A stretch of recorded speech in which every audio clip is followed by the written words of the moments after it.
Developing now, frustrations are rising as Michigan correctional officers continue to deal with difficult working conditions. At a protest today in Baraga, some made their voices heard.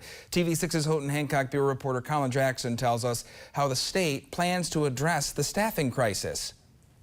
Community members and leaders gathered in Baraga today for an informational picket. It comes after Monday's picket near the Chippewa-Kinross facilities. The pickets are organized by the Michigan Corrections Organization. We no longer believe that the Department of Corrections themselves have the ability to fix the staffing crisis. It's going to take legislative action to make impactful decisions to entice people to come do this line of work and then stay in this line of work. The events aim to mobilize lawmakers to address the staffing crisis at correctional facilities across the state. According to Osborne, Baraga's correctional facility is lacking more than 30% of the correctional officers it needs. This is leading to prisoner activities being restricted and, in turn, mounting frustrations. For example, just yesterday at the facility here, extremely short-staffed again.